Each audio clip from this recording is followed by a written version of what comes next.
Welcome back to English from A to Z, English in real life. All right, let's get right into it. Today, we're going to challenge one of the most sacred rules of personal finance. It's that piece of advice you hear absolutely everywhere. But what if it's not the whole story? What if the so-called magic of compound interest has a pretty big catch that no one really likes to talk about? You've heard this a million times, right? Let your money work for you. It sounds so amazing. Just put your money into an account and poof, it does all the heavy lifting, building you a fortune while you kick back and relax. It's the ultimate dream. But here's the question. What if your money is just lazy? What if it just sits there on the couch, demanding a huge paycheck before it even thinks about getting a job? Well, that's the uncomfortable truth we're going to unpack right now. Yeah, people talk about compound interest like it's some kind of financial wizardry, you know?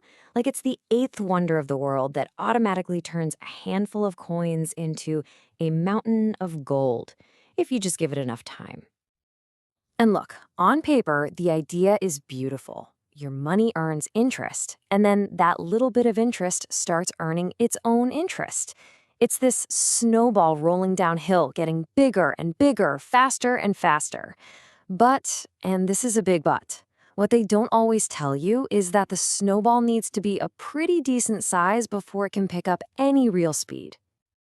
The truth is, this so-called magic is painfully, frustratingly slow at the beginning. When you're just starting out, the results can feel so small that they're basically meaningless.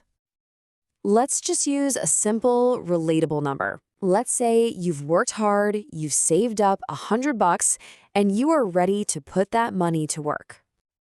And you do great. You get a fantastic 10% return in 1 year, which, by the way, is a really solid performance in the stock market. So after a whole year of discipline, what's your grand prize? $10. Yep, $10.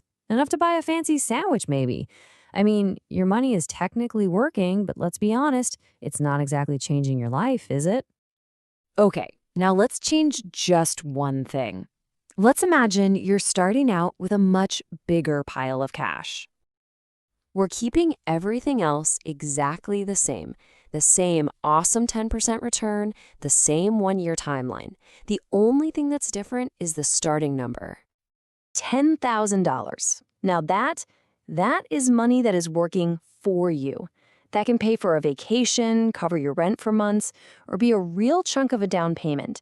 It's the same percentage, the same market, but a completely different world.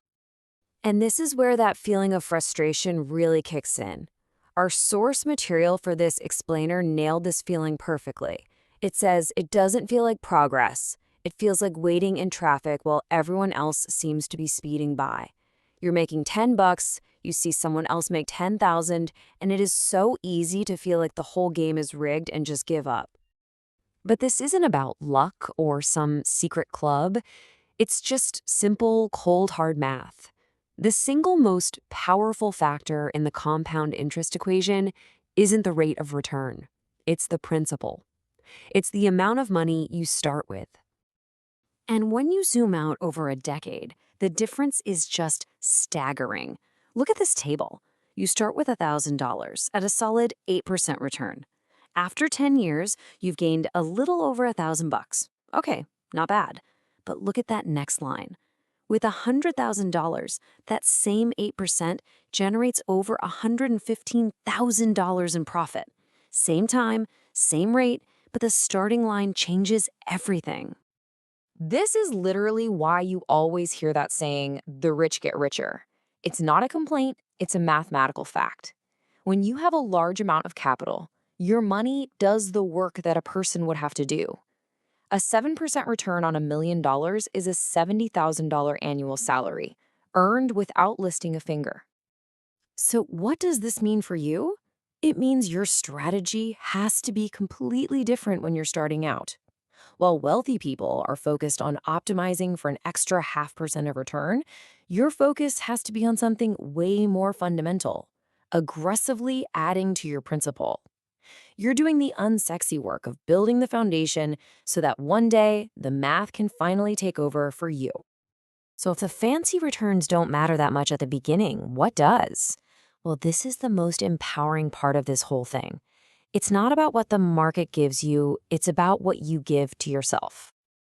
And here is the bottom line. Stop stressing about whether you're getting an 8% or a 10% return on your first few $1,000s. It just doesn't move the needle that much. The real game changer is how much new money you can add to the pile. Your savings rate is your superpower. So here's the real game plan. It's simple, but it's not easy. Number 1, save aggressively. Find ways to put more money aside. Number 2, focus your energy on increasing your income. Get a promotion, start a side hustle, learn a new skill. And number 3, make investing that money a non-negotiable, consistent habit. Put it on autopilot. So let's reframe this entire journey. You're not trying to get rich quick. You're doing something much more patient, much more deliberate, and in the end, much more powerful. You are building your financial snowball from scratch by hand. I just love this analogy. Don't look at the empty plot of land and get overwhelmed that it's not a mansion yet. Your only job is to focus on laying the next brick perfectly. Every single dollar you save and invest is another solid brick in your foundation. This is a really profound mindset shift. The small gains you see in your account today, they're not the real prize. The real prize is the robust financial machine you are assembling. A machine that, once it's big enough, will work for you tirelessly, day and night. You are building a system for your own future freedom. And this gets to the heart of it all. We think we want more money, but what we really want is what money can buy: time, choices, peace of mind, freedom.